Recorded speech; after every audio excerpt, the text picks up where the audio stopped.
Nick, ready? Mm-hmm. Jeff, ready? Let's do this. Let us get it on.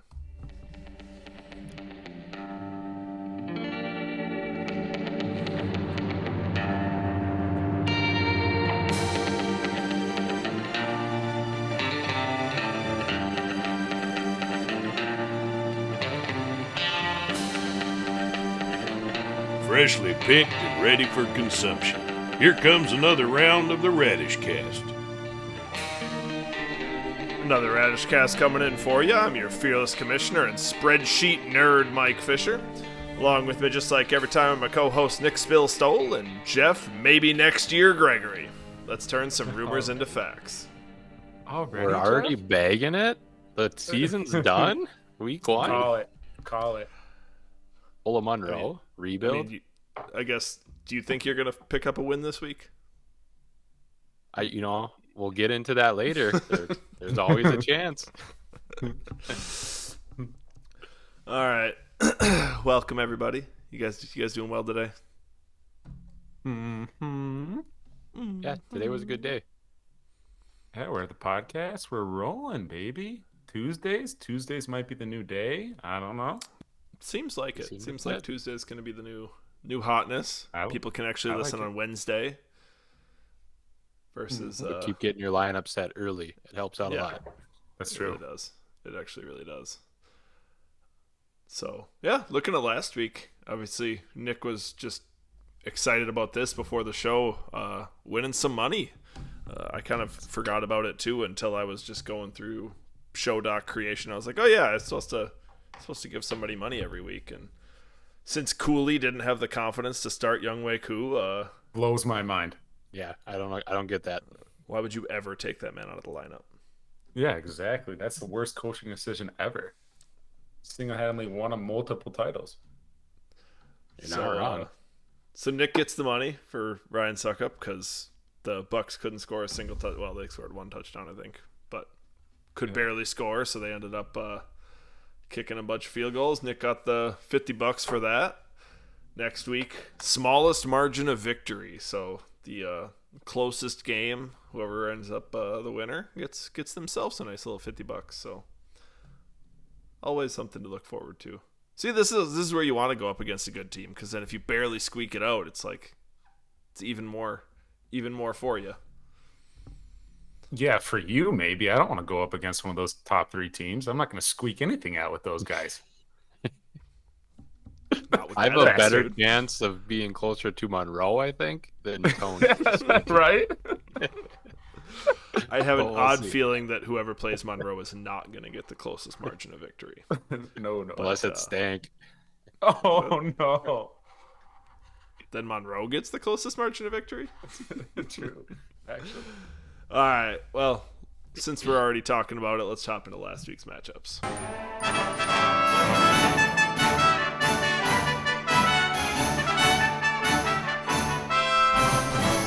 This here's the Radish Recap.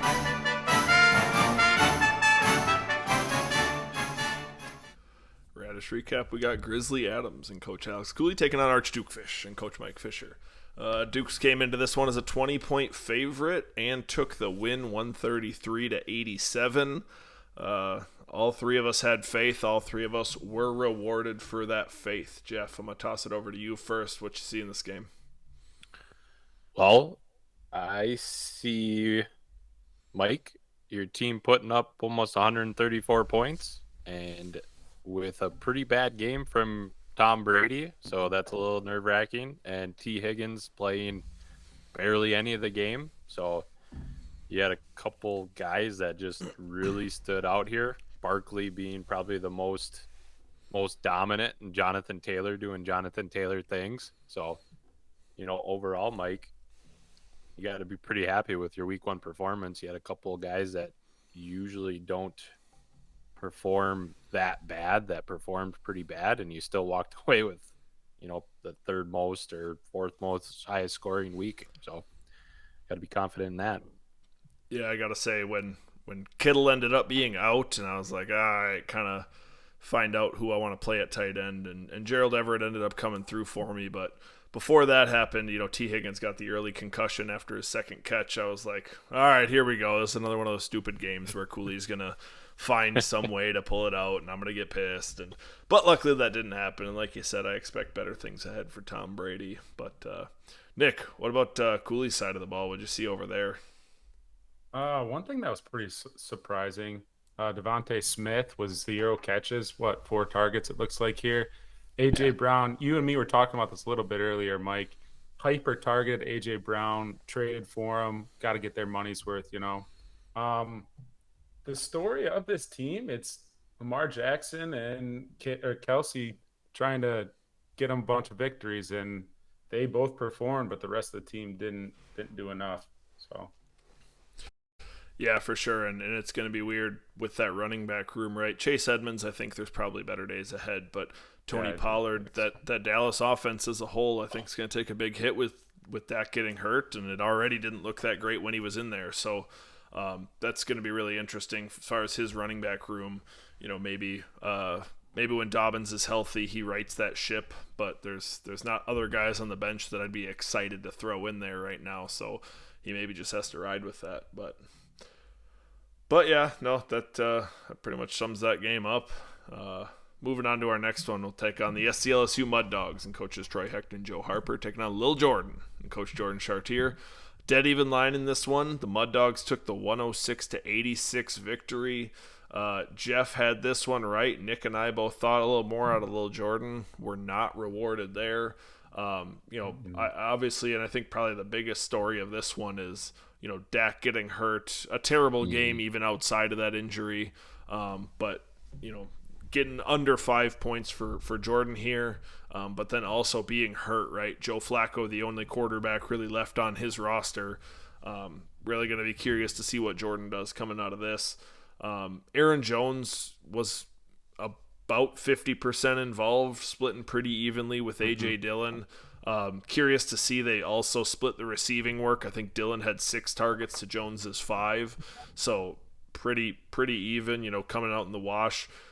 You would have thought Aaron Jones was really going to kind of have more of the targets. Maybe A.J. Dillon gets more of the carries. I would think you'd want more than 10 opportunities.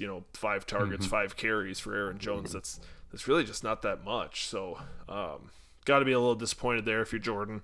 I think everybody else was kind of exactly what we expected. Right down the middle with most of them. Zeke had a bad day, but I think we kind of expected that against that Tampa Bay defense, and like we said, that whole offense struggled. Nick, toss it over to you to look at the winning side of the ball here with the Mud Dogs. Yeah, Patty Mahomes just went off. What was that? 5 touchdowns on 360 yards through the air. That is winning recipe right there for Troy. Joe Mixon, great game too. 27 carries. Whew. That's nice work share right there. Bateman, we are high on him in the start of the season, and 12 points, only 2 receptions. He had I'm trying to remember. I was driving. He had a long touchdown, I imagine. Yeah, one of them was like a 45-yard touchdown. Okay. Judy, too, in comparison to Sutton. Once again, I think he had just that long touchdown. So yeah, a 67-yarder will make your day look good no matter what. Right, exactly. Yeah. Yeah, he did enough to get it done, and 106 points. That'll do. Oh. That'll do, donkey. It's a solid outing. Jeff, any last words on this matchup?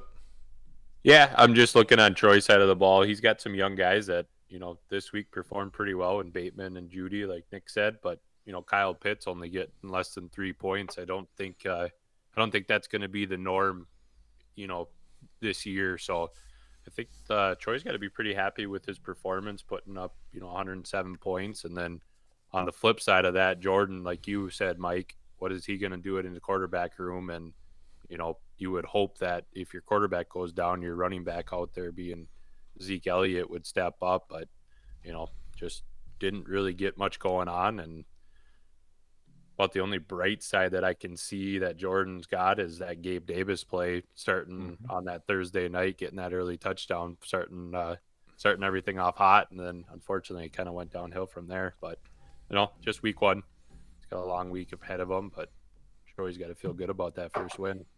Yeah. Maybe George just needs to work out the week 1 jitters, talk to the guys in the locker room after the game. Very true. Moving on to our next matchup, we got Benny and the Jets, and Coach Ben Stills are taking on Cobra Kai and Coach Kyle Stankowski. Jets came into this one as a 22-point favorite and took the win 143-62.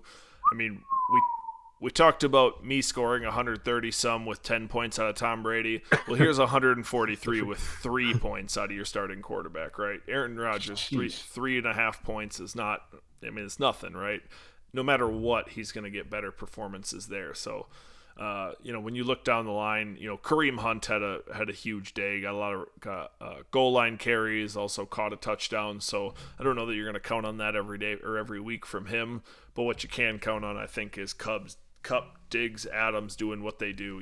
25, 22, 25. That's you're going to be in every single game with those 3 guys, and then Dalvin Cook and James Conner doing enough. 12, 14 points. There really wasn't a single other dud on this roster other than Aaron Rodgers, and that's a position that can easily add 20 points to the score any given week. So, yeah, that's a scary team. Just looking at it, up and down, it's going to be tough to pull one off against Benny here. Jeff, I'll toss it over to you for Kyle's side of the ball, in part because I know we got a little something special. Yeah. Hit it, Mike. I think everyone knows what's coming here. Jeff's worst coach of the week. Come on, Stank. You're week 1's worst coach of the week. You didn't even score more than Monroe, and we had a lot of chirping going on about how Monroe's going to be the worst coach. It could be almost every single week, but man, you put up less than 62 points this week. Outside of Jalen Hurts, that's about the only bright side on your team. I mean, you can kind of say Jarvis Landry had a pretty good game. I don't think that's going to be consistent going forward, but hopefully better days are ahead of you. I don't know, but we'll see. So you're this week's worst coach of the week, and in part, you had to go against Benny's Cooper Kupp, who was Jeff's just keep on cooking. So that might have played into it. Good self-plug. Yeah, that must have worked into it. Nick, any last thoughts on this game? Elijah Mitchell getting hurt. That sucks for Stank's outlook. Singletary, that was weird. He was running the ball pretty well and then just switched over and didn't get any more carries really after the start of the game. I think Jarvis could be sneaky and get a decent amount of targets. I don't think those touchdowns will come, but he'll stay high on the target share. Not really. Maybe better days ahead, Stank. Maybe. A lot of points on the bench.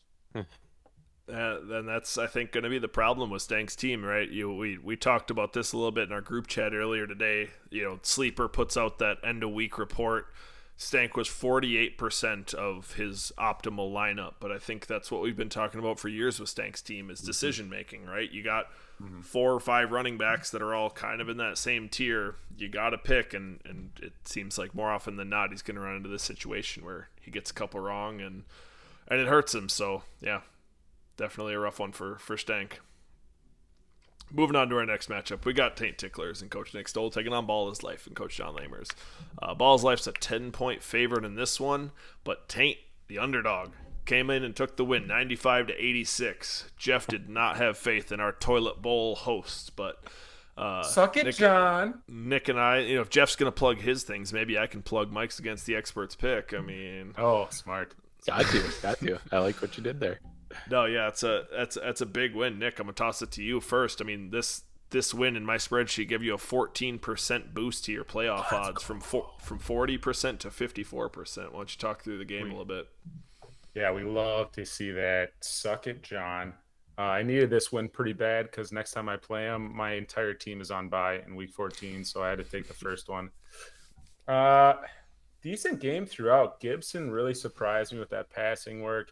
I hope that continues and JD doesn't take into it. But 16 points out of him, if I can rely on that, I like where my team looks here. Couple injuries, hamstrings, of course, Keenan Allen and Godwin. Hopefully that trade for Julio makes my lineup a little less down in the dumps, I guess you could say. Pittman with that 22. 121 yards and a touchdown. Ooh, Pitney City, baby. Not quite roster baiting, but damn near. I'm getting a little hard. Now you actually have a tight end you can play, and you got Rex Burkhead hanging out on the bench. He's going to be stepping into your lineup. He had a pretty nice game, but Jeff, toss it over to you for John's side of the ball. Obviously falling short of what we expected. Some injuries, some just underperformances. Let's let you talk through that. Yeah, I was not expecting this out of John's team. Derrick Henry had a kind of a really bad game in Derrick Henry's performances. Same with Mike Williams, DK Metcalf, just Matt Stafford, even Najee Harris, all just guys that underperformed this week. I think we all would have thought that they would have been a lot better and scored more points than they threw out there. Really the only bright sides are A.J. Dillon. I think that's going to be a pretty consistent play going forward with what we saw with his usage. And then Jamar Chase just doing Jamar Chase things, picking up right where he left last year. Actually had a touchdown earlier in the game that wasn't ruled a touchdown. So, I don't know if they scored on that same drive, if that was the same one, but potentially even a better week than what he put up with just shy of 24 points. So I don't think John was expecting this type of performance from his team, especially week one, but I don't think it's warrants throwing everything in and giving up just yet, John. You still got some better days ahead of you. Yeah, definitely agree with a lot of what you said there. A.J. Dillon, 10 carries and 6 targets. That's, we just talked about 10 opportunities for Aaron Jones, 16 here for A.J. Dillon. So, that's not what you want to see if you're Jordan, but it's exactly what you were hoping for from John's side. Stafford's going to be better. This is probably going to be his worst game. I think that Buffalo defense is one of the best in the league. So, I don't think you're going to have that bad of games from him moving forward. And Jamar Chase is just so good. I mean, it helped him that T. Higgins didn't play much of the game, so he probably soaked up 4 or 5 extra targets that he wouldn't have got. But he's so freaking good. It's crazy. I'd be thrilled to have him. But all right, moving on to our next matchup. We got Old Man Joe and Coach Joe Thomas taking on Jay's Juggernauts and Coach Jeff Gregory. Old Man Joe, the 3-point favorite in this one, took the win 109-82. Jeff and I both thought he'd at least keep it closer. He did not. Nick got the point on this one. Nick, I'm gonna toss it to you first. What'd you see in this one? Mr. Consistent comes through again. Joe Tom, let's go. Some good plays there, Javonte. That backfield was kind of split more than I thought it would. We didn't really talk about it with Melvin Gordon. Melvin Gordon had a couple opportunities for touchdowns. I guess both of them did, and both fumbled on the one. Joe Burrow, 18 points. St. Brown, a little stud right there, 12 targets. We'll take that and a touchdown. Zach Ertz, garbage time touchdown. Yeah, he had enough. He had enough to pull it out. At 109 is a little higher than average, though. I'm going to take back what I said.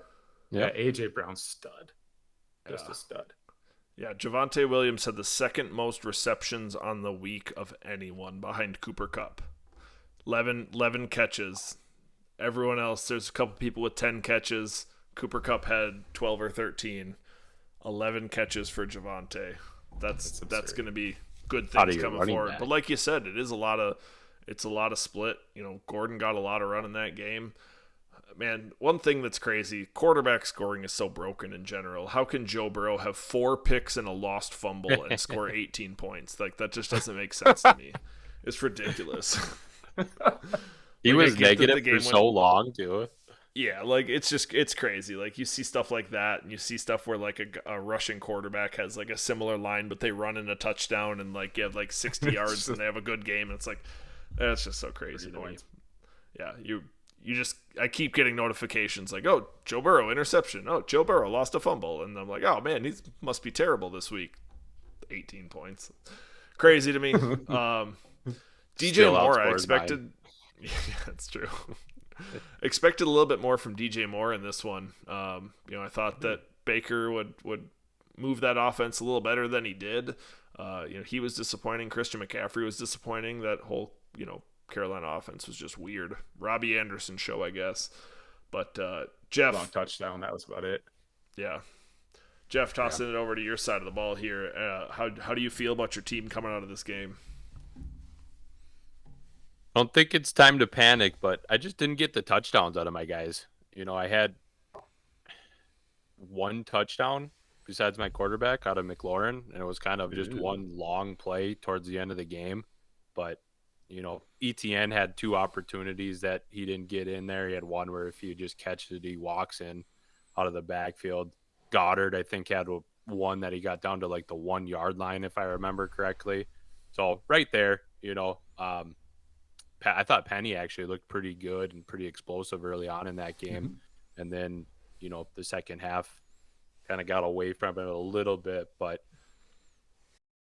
Josh Jacobs kind of disappeared in my eyes. I was hoping he'd get a little bit more usage than just 10 carries and 1 reception, but it's kind of that I forget the name of the coach that they got there, but just that running back by committee. Yeah, that running back by committee. So, it's going to be interesting to see how that plays out. And then Mooney kind of with that crappy weather plays into it a little bit, but just even 3 targets, I thought he was going to get super, super targeted, just being the best wide receiver on that team. So, like I said, not what I was hoping for week 1, but, I think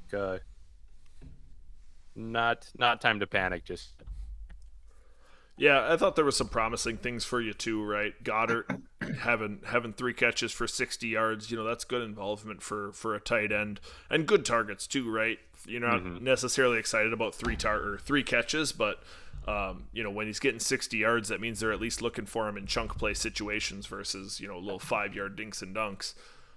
Definitely curious with Mooney, but I do think in general anybody on San Francisco or Chicago you really have to throw out. I mean, that game was so crazy. I saw that they were the bottom 2 teams in pass rate over expectation, so they had significantly less pass attempts than they were expected to given the game script and things like that, which makes sense because it was pouring rain at the end of that game. Guys couldn't even hold on to the ball, so no surprise there. I think you got to roll with Mooney for another week or 2 because I do think that there's got to be better days ahead for him, more targets coming his way. But moving on to our last matchup, we got I am left-handed and Coach Kyle Monroe taking on the Schwabenon righties and Coach Tony Fisher. The righties a 50-point favorite in this one. We all thought that was oddly too low, and it ended up at 81, 151 to 70.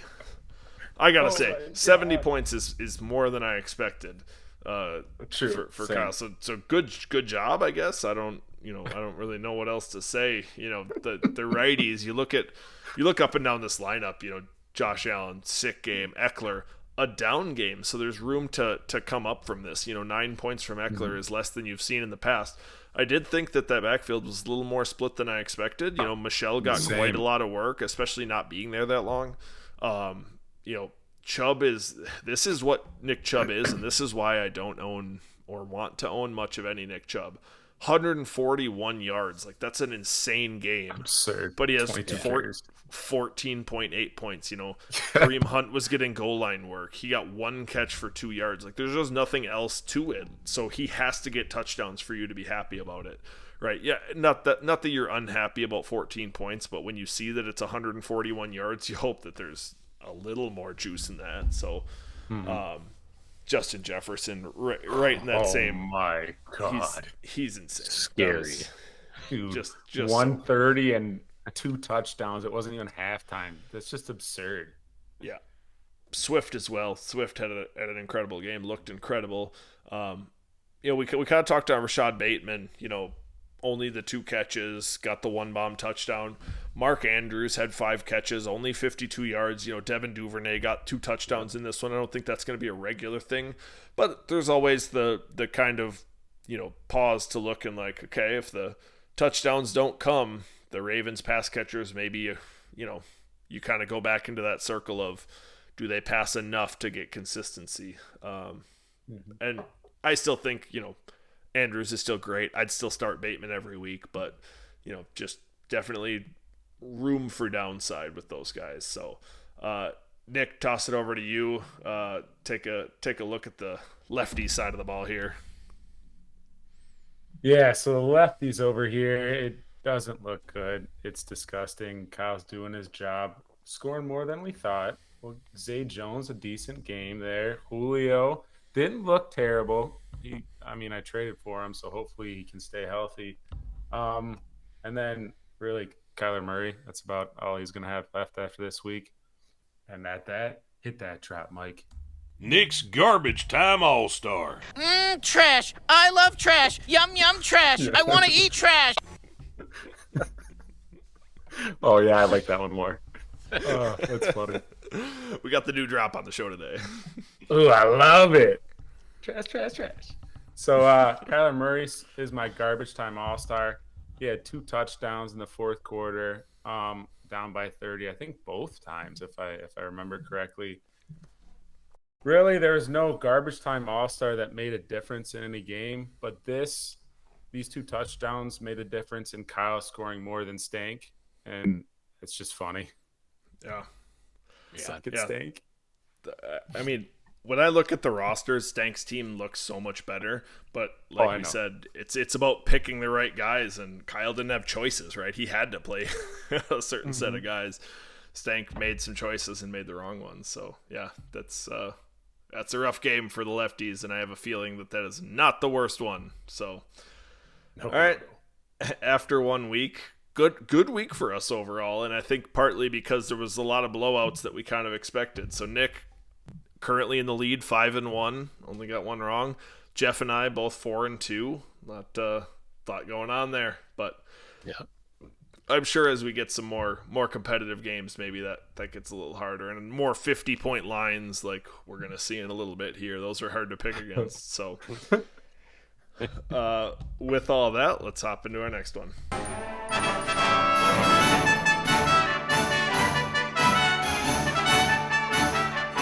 Dive on into the Husky League matchups.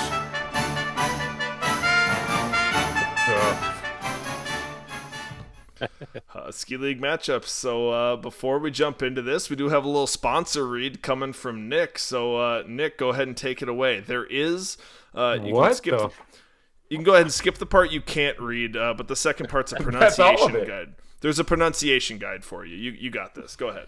Oh, the English translation? Oh, start at the very top, though. Start at the very top. This segment is brought to you by Cream. Cobras rule everything around me. Let me make this bigger because I can't see this side of it. I will attempt to read this ad in Japanese using the attached pronunciation guide before giving up and reading in English. Oh my god.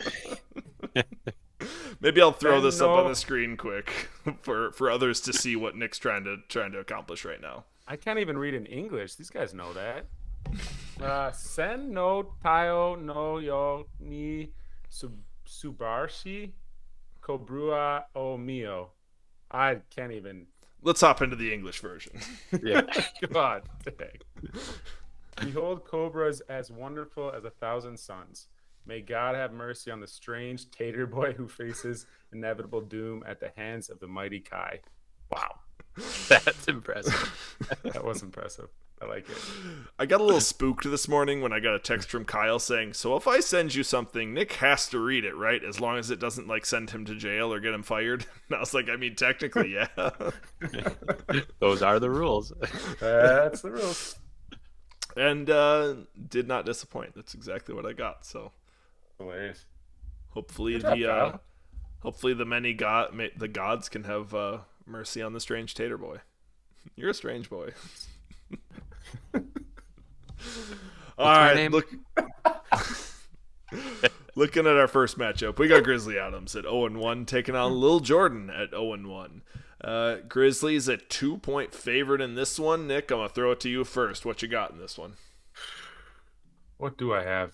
This one was a tough one for me. I was going back and forth because you got Joe Flacco starting for Little Jord, and then Lamar Jackson on their side. I was looking at the team on Jordan's side and seeing if he can make up enough points to overcome that 2-point spread. And I think he can. It's going to be tight. This one, I think, is going to be right up there for the money this week for closest game, margin of victory. I think his running backs have enough to get him there in comparison to Chase Edmonds and Pollard on Grizzlies side, and then Fournette and Jones on Jordan's side. And I actually do like the wide receivers on Jordan's side a little bit better too. So, yeah, I'm going with Jordan this week. Yeah, I don't blame you for that at all. Like you're talking about the wide receivers. I think that his wide receivers are marginally better. They're better, but I wouldn't say that it's some crazy spread. I like Debo this week. I think Deontay will do well. Like you talked about, having to overcome Joe Flacco. So, right, are the running backs good enough, better than Cooley's to overcome Joe Flacco versus Lamar Jackson and Robert Tonyan versus Travis Kelce? And to me, that is not the case. Travis Kelce going against the Chargers is going to absolutely feast in that game. I mean, it's going to be such a high-scoring game, and he's just going to get everything. So I'm taking Grizzly in this one. I think Kelce just puts him way, way over the top and does it for him. Jeff, what about you? Yeah, this one was really tough for me. I was trying to find ways to pick Jordan in this matchup, but I do think that Grizzly's going to win this. I think he's going to bounce back here. I think Devontae Smith is going to, against Minnesota, is going to get more targets and he's going to get involved. So I expect a pretty big game out of him. Like you said, Mike, Kelce is just going to feast against the Chargers there. That's a huge thing. And then probably the biggest difference that you mentioned as well was that Lamar versus Flacco. And even though Flacco threw the ball around like crazy last week in week 1, I just don't think he's going to be able to do that and sustain the numbers to even come close to what Lamar is going to put up. So, there's a couple question marks too with Aaron Jones. What's he going to look like on Jordan's side of the ball? Gabe Davis, is he going to stay tight? Is Brandon Cooks going to be as good as he was last week? So, I think there's a little bit of question marks on Jordan's side of the ball, and I'm a little bit more confident in Cooley this week. So I'm rolling with the Grizz. All right, Travis is on your side, Nick. He's got Lil Jordan as well, so a 2-2 split here. All right, moving on to our next matchup. We got the SCLSU Mud Dogs at 1-0, taking on Archduke Fish at 1-0. Dukes are an 18-point favorite in this one. Jeff, your turn to go first. What you got here? I'm rolling with the Dukes again. I think, a little bit of question mark if Higgins is going to play or not. And if he does play, I don't know, Mike, if you're going to roll him in your lineup or not. But I think you got enough here with, like, Barkley, what I saw last week. I think McCaffrey, same thing, bounce back. Taylor, just that Tom Brady, Mike Evans stack against the Saints has been consistently high-scoring games the last couple of times they played. So, with a banged up Godwin, I think Evans is just going to get even more targets than he usually gets. So I could see a pretty high scoring affair from those two guys. So I think there's enough here. That 18-point spread was pretty high and it was right on the border there, Mike. But I'm going to roll with the Archduke. Stay hot, keep winning. And Nick, I'll toss it over to you. And I know you got somebody to maybe highlight in this game as you're talking. Oh yeah, I totally forgot about that, but thank you for bringing it up, Mike.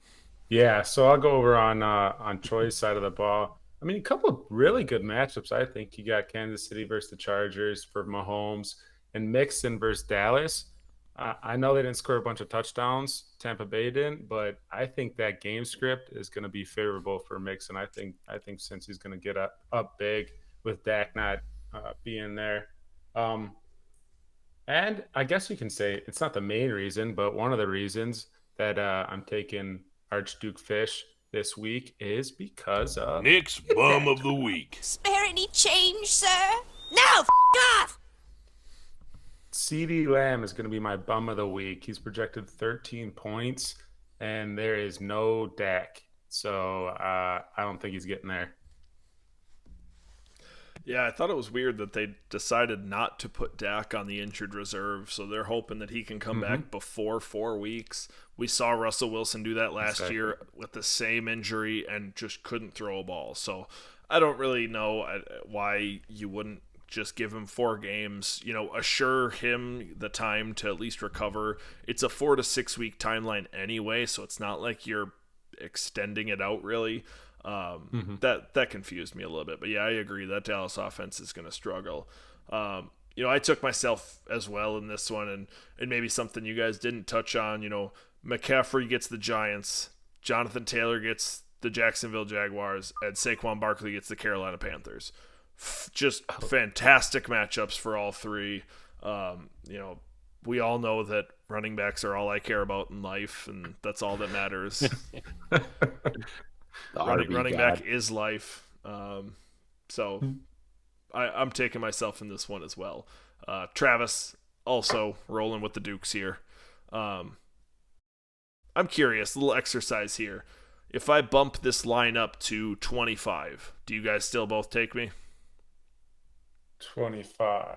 I don't think so. Like, I think my line would have been like 20, 21, right in that range. Like I said, like 18 was just there to really dig into it a little bit. But no, I think if it was 25, I don't think I do. I'm taking you at 25.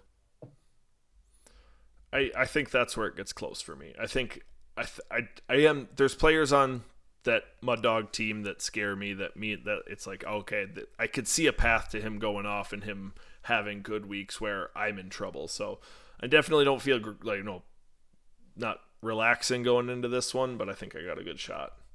Mm-hmm. Moving on to our next matchup, we got Benny and the Jets at 1-0 taking on Ball is Life at 0-1. Jets are a 15-point favorite in this one.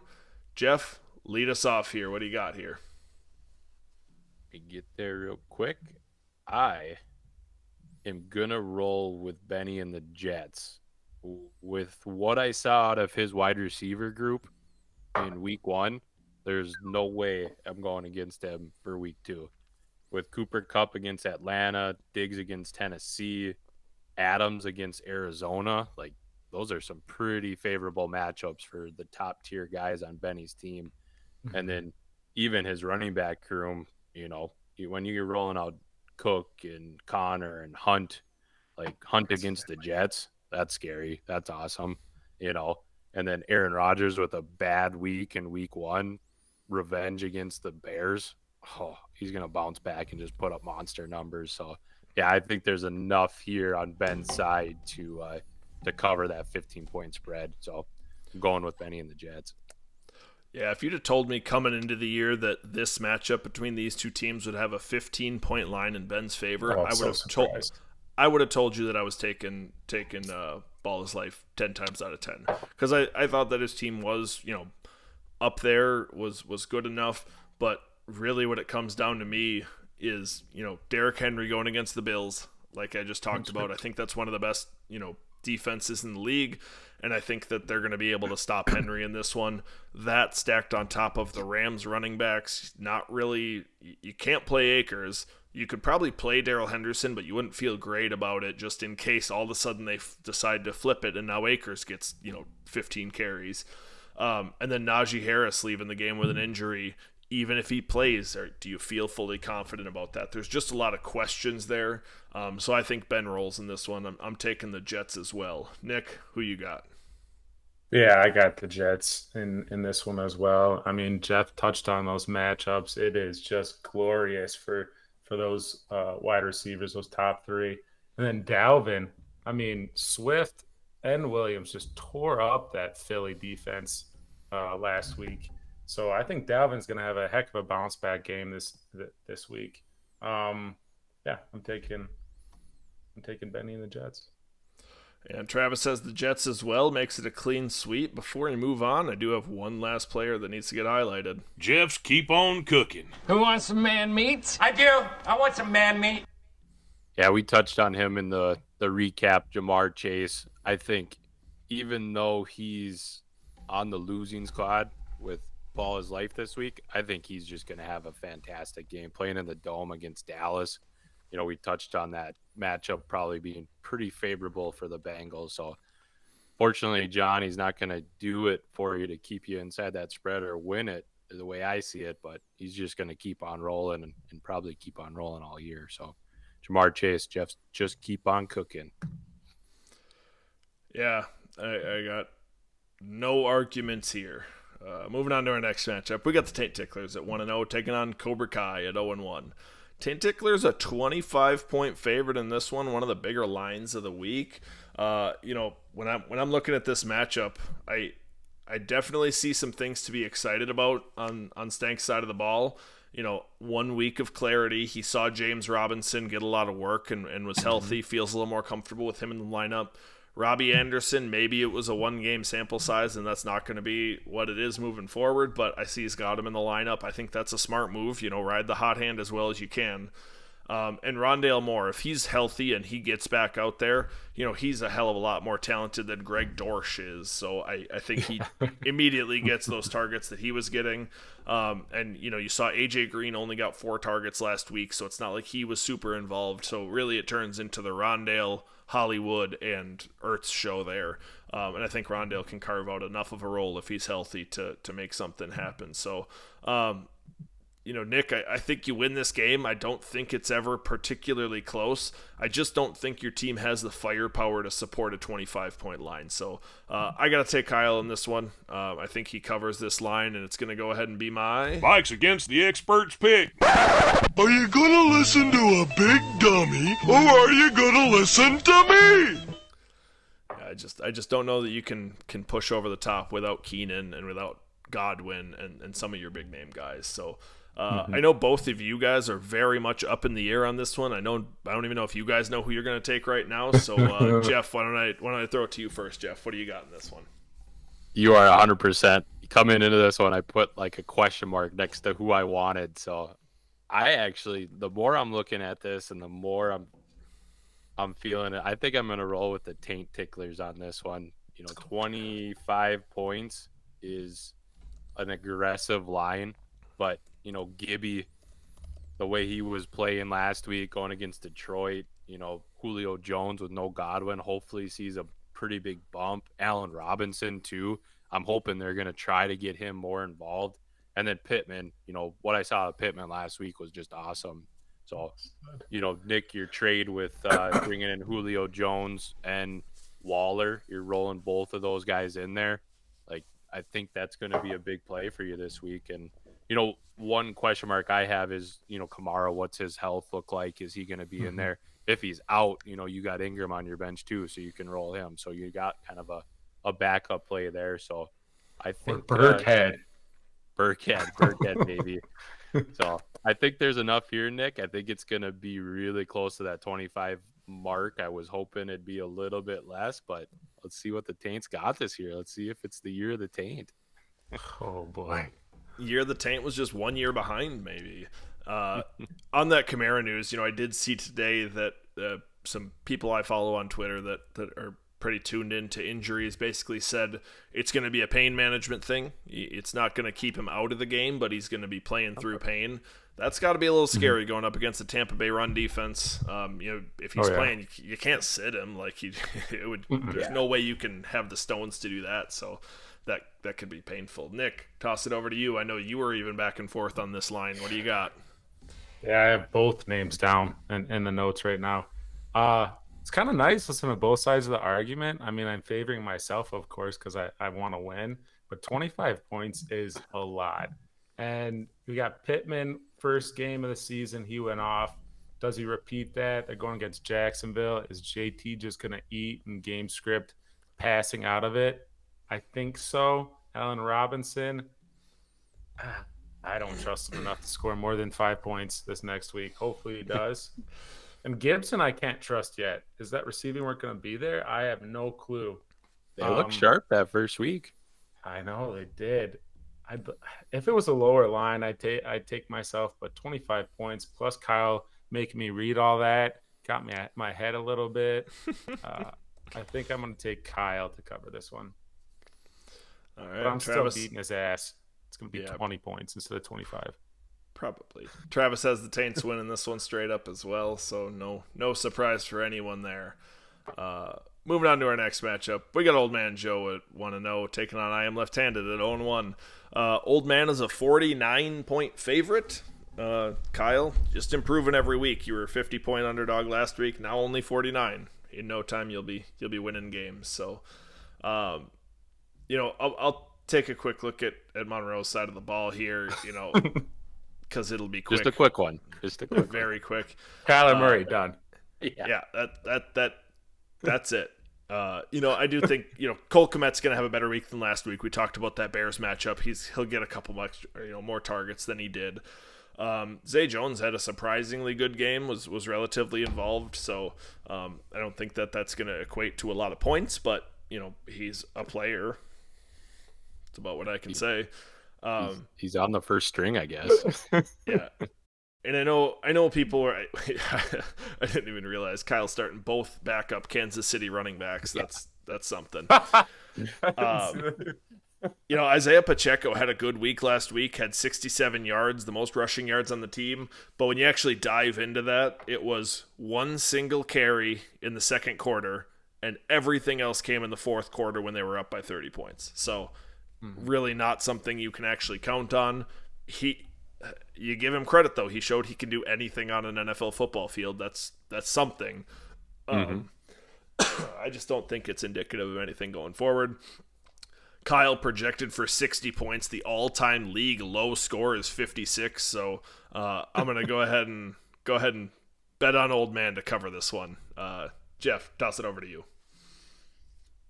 Yeah, what I saw to Joe's team last week, he brought it in week 1. He's always consistent. So I'm going to roll with old man Joe. 49 points is a pretty hefty line, but I think he gets us. I think it's more just Monroe's side is pretty gross. But, Joe's got some good matchups here. Javonte, like you said earlier, seeing all those targets, those receptions. A.J. Brown, DJ Moore hopefully has a bounce back. And then Amon St. Brown just from the last half of last year and this week 1, just consistently getting targets and receptions. So, he's a good play week in and week out. So I think Joe's got enough here to cover that line. So I'm going to roll with old man Joe and covering this one. Yeah, for sure. Nick, as you kind of go through this, I'm curious, take a look at some of these guys. You look at Miles Sanders, you look at David Montgomery. Are you confident that Joe should be sticking with those guys? He's got guys like Drake London on his bench, Brandon Ayuk, Jahan Dotson had a good first week. Does he stick with those running backs, or do you think he should look to pivot off those guys? It's hard to sit Sanders after the game he had last week. I mean, the Lions defense, I think we all thought that Sanders should have a good start to the year. I think you ride with him again. What did he score last week? 17 points or something like that? Yeah, 17 and a half. 17 points. I mean, 50% of the snaps, share, and then 13 attempts. I think you start Sanders again, test him out. Montgomery, that was a weird – Herbert had a decent – I can't even remember that game. It wasn't even really playing on red zone because there's nothing going on. Yeah, Herbert had most of his carries in the second half. It was a lot of Montgomery early, but it was a significant switch. Montgomery did not get much work at all in the second half, and it was still a close game. Herbert actually got a lot of the rushing attempts as they came back and won. So that was interesting, but I still think it's Montgomery's show overall. Yeah, he just didn't do anything. He had he had 17 attempts and 26 yards. Like that's just a bad game. But it's a weird. It was the weather. Chalk it up to the weather. See one more. Agreed. He's got some options though. To your point, Mike, on his bench, where give it one more week and then make an adjustment from there. So luckily, he's got a team that he doesn't have to do much to get a win against. So you can be creative this week, and you're not going to be a little bit of a buffer. So that's a nice lock to have. Nick, I'm taking Joe too. Yeah, that surprised me. Travis has Joe as well, and he took the easy way out this week. On lockdown. Well, here's a Travis that's got the picks on lock. I wrote one note before we move on from this game. I wrote one note in our show document. Monroe could score as little as 30 points before I would actually be surprised at how few he scored. Like if he scored 30, dude? If he scored 30, I'd be like, it makes sense. I get it. If he scored like 25, I'd be like, that's surprising. Like that's my line. I looked through it and I was like, okay, do I see a path to like 40 points? I was like, yeah, I could see him scoring 40. I was like, do I see a path to 30 points? I was like, yeah, I could see a world where he scores 30. 20, I was like, I can't get there. He's not going to score 20. 30 is pretty aggressive. I'm 30 saying 40 is my mark. And that was like, I had to talk myself into 30 because I was like, nah, kickers are going to score like that's like 7 points right there. Like you just got to like count on. So that's how I feel about Monroe's lineup in general. 30, dude? That's Moving on to our absurd. last matchup, we got Jay's Juggernauts at 0-1, taking on the Ashwaubenon Righties at 1-0. Righties are a 31-point favorite in this one. We got a couple of start-sits here to talk about. Nick, I'm gonna toss it over to you first. Why don't you walk me through Tony's side of the ball a little bit and work on his start-sit for me? Michael Thomas or Juju? Ooh, that's a tough one. I got to remember who they're playing. I'll just walk through his lineup first, and we'll get there after that. I'll start off. I'm gonna take Fisher's God in this one, the righties, to cover that 31-point spread. His team is also one of those top 3 really, really scary teams. Justin Jefferson is a stud. I know Waddle had that one big catch last week, but still, I kind of like that. I kind of like that Miami-Baltimore. I feel like it's gonna be higher scoring. I think the point spread was only like 45 or something, 44. I think it's going to be higher than that. It hit the over there. So he has Juju against the Chargers, and then Michael Thomas. Who are the Saints playing again? I know I have. Looks like Tampa Bay. The Bucks. Tampa Bay. No, I stay with Juju on that one. Michael Thomas had, like 52 yards on 5 catches and 2 touchdowns? Yeah, you got in there twice. Yeah, he had a great game, but it's like, I don't know. 5 catches, 52 yards. You don't even, if you just eliminate those touchdowns, it's a crappy game. And I think it's going to be more of a shootout in the Kansas City game. So I'm going to take those targets. What did Juju have target-wise the first game? 8? Yeah, I'll take that. I'll take that all day. Roll with Juju. Yeah, when I look at that same question, I'm actually going to go the entire opposite way. So I'm going to take Michael Thomas. Juju had 8 targets. Michael Thomas had 8 targets. Michael Thomas only played 61% of the snaps coming off of a hamstring injury. So I do think that there's room to grow, and I think that they're going to have to put up points against that Tampa Bay team. So while I do think that the Kansas City game is going to be more of a shootout, I think Michael Thomas has way more opportunity to get touchdowns than Juju does. You know, Juju got a lot of targets in that game, but none of them were really threatening to score. He didn't get anything in the red zone. They really looked to their tight ends and their running backs when they got into that red zone. So I'm going to go Michael Thomas. I think he has the touchdown upside. So he'd be my choice. If I'm being honest, I don't think it necessarily matters. I think I think Tony's going to take this one either way, but while I'm talking, I'm going to jump over to Jeff's side of the ball here, and I see, Jeff, you got to sit here. Amari Cooper taking on the Jets or Darnell Mooney taking on Green Bay. That's a tough one. You know, I don't like the idea of starting Amari Cooper at all. He didn't have a good game. No. And nothing has changed, right? Nothing has made me more confident. Nothing makes me say last week was a fluke. Obviously, Mooney had a terrible game. We've talked about the weather plenty. And also he's going against Green Bay, who's got a good defense, who's got a good shutdown corner. So that stuff's concerning. But I do think that Mooney's a guy that moves around the field a lot. I don't think Green Bay is concerned enough to shadow cover him and run Jair Alexander around with him. So I think they'll get Mooney in the slot. They'll get him outside and be able to get him some catches. I roll with Mooney in that one there. So I am taking the righties in this one. Jeff, I think you're going to have a tough time, not necessarily because of anything on your side of the ball, but because Tony's got great matchups for his guys. You know, Eckler going into the shootout in Kansas City we just talked about, you know, Mark Andrews, DeAndre Swift going against that Washington defense that wasn't, you know, all that good. Let Jacksonville kind of put up a bunch of points on them. So Tony's got the matchups. I take him here. Jeff, let you finish it out with your pick, and then we'll let and maybe the MT Juju, and then let Nick comment on the Cooper versus Mooney. Yeah, I'm gonna go with Tony's side here. I think it'd be ridiculous not to. My only shot in here is just super upside. So, you know, Mooney, he's got a better chance to score more than Cooper Kupp. If I'm gonna have any chance here, I need my guys to hit it and go big. So, you know, Penny, Jacobs, McLaurin, like they all got to score touchdowns and they got to go big on it. So I think I've heard enough there. But as far as if I'm picking on Tony's side of the ball, I'd probably roll with Juju against the Chargers just with that matchup. So I'm excited to to see what that offense looks like, and I'm excited for that game this Thursday. So I'm going to go with the righties, and it's probably not going to be that close. Tony Stevens is that good.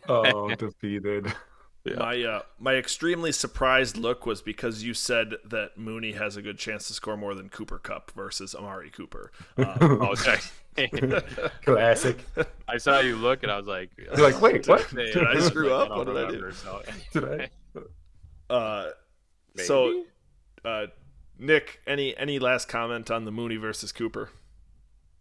I'm taking Mooney for all the reasons that you touched on earlier, and plus, yeah, that Green Bay secondary, that good cornerback, but I know it's you can't compare Justin Jefferson to Mooney, but he didn't even shadow Justin Jefferson. So I mean, he wanted to though. Yeah, and Justin Jefferson's a little different case. They did a lot He's a freak. They did a lot of double coverage, a lot of over-the-top schemes, so it's tough to shadow cover and look to double somebody. So, tough comparison there. But yeah, I do think they could if they wanted to. I just don't think the Green Bay will, because I don't think they're that worried about any one player on the Bears. All right, I think we did it. Knocked it out of the park. Travis has the righties in that one. I don't think that's coming as a shock to anybody. But all right.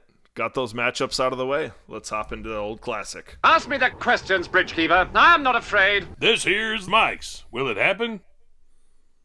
So, Mike, we talked about Jordan's team a little bit and his QB there. Will little Jordan have the flame-throwing, gunslinger, Super Bowl MVP Joe Flacco as his starting QB in Week 3? Oh. It will not happen. That was Mike's. Will it happen? All right. Let's keep it rolling. Shut up, baby, I know it. Shut up, baby. I know it. Absolute guarantee. All right, absolute guarantee time. So I'm going to lead us off this week. I think I had Nick lead us off last week. I kind of make it up as I go, though. My guarantee, I think the rich stay rich. Tony, I got you scoring over 150 points again this week. Shut up, baby, I know it. That's a good Jeff, what you got for us? I got Monroe will set the overall lowest league score this week. Nick holds it with 56, but I think Monroe sets that pretty easily with his lineup he's thrown out there. Shut up, baby, I know it. If memory serves right, I think it's 56.14 or 15 or something like that. I think it's that sticks out to me for some reason. That could. Maybe not with your thought of 30 points, but it could be close. 30? I'm saying it could be as low as 30. All right, Nick, bring us home. All right, I have Rodgers is going to come back after that 7-point game and beat his projection of 19.98 against those Bears. Shut up, baby, I know it. All right, so. Lock it in. Those are guaranteed. All right, with all that out of the way, thanks for stopping in, everybody. Good luck this week, unless you're playing one of us. Have a good one. Webster's Dictionary defines radish as a swollen, pungent-tasting edible root high in potassium, which can help lower blood pressure. Or more importantly, 3 guys spitting nonsense and talking about fantasy football. Add salt and pepper and chomp into another episode next time. See y'all later.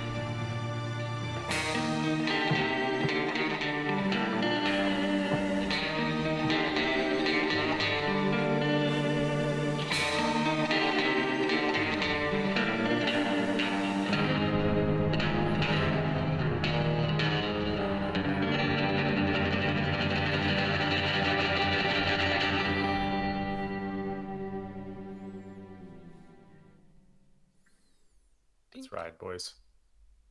That's right.